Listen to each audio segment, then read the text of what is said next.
Dans ce tuto, nous allons voir comment réaliser une aquarelle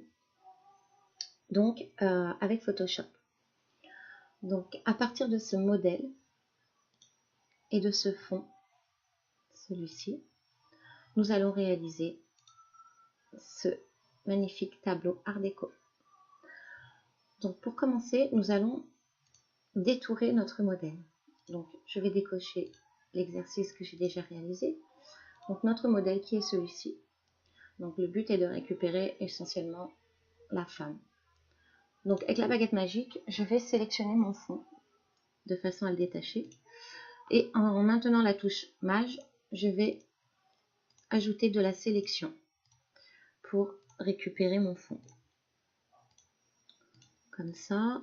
Pour les cheveux, bien évidemment, nous allons utiliser la méthode amélioration de contour, comme on l'a déjà vu dans un précédent tuto. Donc, améliorer le contour. Et de là, grossièrement, je vais aller passer sur les cheveux dont il y a de la transparence avec le fond, grossièrement. Tac. Comme ça. Hop. Donc, moi, je fais ça d'un trait, hein, comme ça, je vois où je suis passée déjà. Hop. Voilà, c'est bientôt fini. Voilà, donc c'est plutôt pas mal. Hop, de là, je fais OK. Ensuite, je vais intervertir la sélection car je veux juste le modèle. Et je vais faire un CTRL-C, copier. Ensuite, je vais aller sur mon fond. Sur mon fond, je vais y apposer donc mon modèle. Mais je vais utiliser un mode de fusion. Donc, pour cela, j'ajoute un nouveau calque et je lui mets un masque de fusion. Ensuite, mon modèle, je veux qu'il me serve de pochoir. Donc, d'où l'intérêt du mode de fusion. Et donc, je vais devoir coller mon personnage sur mon masque et non pas sur le calque. Donc, pour cela, je vais, en maintenant la touche Alt sur ma vignette de mon mode de fusion, je vais cliquer dessus et hop, ma vignette apparaît en grand sur mon bureau. Ensuite, je vais faire un CTRL V avec Mage maintenu également pour coller en place. Hop. Voilà, donc il est en niveau de gris car c'est un mode de fusion. De là, je peux encore faire un CTRL-T pour le transformer et l'agrandir de façon à centrer essentiellement le visage de mon modèle. Pour désélectionner, il me suffit juste de cliquer sur la vignette d'à côté qui est mon calque. De là, on voit que la sélection reste. Et il faut qu'elle reste notre sélection tout simplement car elle va nous servir de pochoir pour nous, pour visuellement savoir où se délimite notre personnage. Sachant que la sélection, qu'elle reste ou pas, avec notre mode de fusion, seul apparaîtra les blancs qui laissent afficher, qui va laisser apparaître donc mes coups de peinture que je mettrai donc dans mon calque vierge. Par contre, sur ma petite vignette, je vois que mon personnage est noir. Ce qui veut dire que noir, il ne laissera pas afficher mes coups de pinceau, mes coups de peinture que je vais mettre par la suite. Donc, pour cela, je vais resélectionner ma vignette de fusion. Et étant donné que ma sélection est toujours active, je vais aller dans Images, Réglages, et je vais faire négatif. De là, ma vignette est devenue négative. Si je fais Alt, je clique dessus, je vois que mon personnage est bien en négatif. Voilà, maintenant nous allons passer au côté artistique avec notre pinceau. À présent, nous allons prendre donc notre pinceau. Hop. Au préalable, vous aurez téléchargé et mis les brushes de tâches de peinture, comme celle-ci. Vous aurez été dans la petite roulette et vous auriez fait charger des formes et il faudrait charger donc le brush de tâches de peinture. Vous les trouvez également sur internet en tapant brush Photoshop peinture ou tâches de peinture et vous verrez plusieurs s'afficheront. Donc pour travailler, ça va être un peu plus long et fastidieux dans le sens où il va falloir mettre beaucoup de tâches de peinture. Parce que pour arriver à ce stade-là, c'est vraiment c'est qu'il y a plusieurs couches de formes et de couleurs.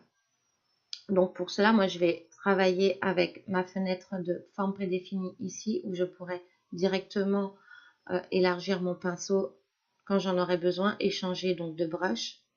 Mon calque peut rester fermé, je reste toujours sur mon calque transparent pour travailler dessus. Et je peux fermer mes calques et ma fenêtre nuancier pour repasser plus vite d'une couleur à l'autre également. Donc, je vais élargir ma fenêtre et je vais commencer donc par des taches. J'agrandis un petit peu, hop, et vous allez voir que donc hop, j'ai un œil. Ensuite, je vais prendre un vert, je vais changer de forme, je vais peut-être l'élargir. De là, je vais hop. Donc ça va se jouer ainsi. Donc quand on prend le pinceau, vous verrez, mon opacité est à 35, ce qui veut dire qu'il y a des mélanges qui se font au niveau des couleurs. Donc c'est là qu'il faut être observateur et il faut bien mélanger ces couleurs. De toute manière, rien ne vous empêche de passer un coup de gomme et de remettre un petit coup de tache de peinture pour camoufler si la couleur est trop foncée ou si c'est pas assez harmonieux. Donc hop, on continue avec du bleu. Hop, j'agrandis ma forme, je vais être par ici, comme ça. Et donc, étant donné que moi, j'avais déjà effectué l'exercice, parce que ce serait beaucoup trop long comme ça à effectuer en tuto, je vais directement aller chercher ma création de façon à continuer sa progression pour arriver donc au résultat désiré, celui-ci.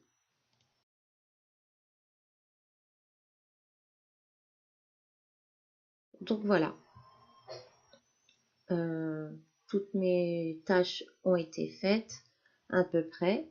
Ensuite, je souhaiterais donner un peu plus donc d'éclat ou du moins d'originalité en laissant sortir des tâches. Parce que là, c'est très délimité par mon personnage.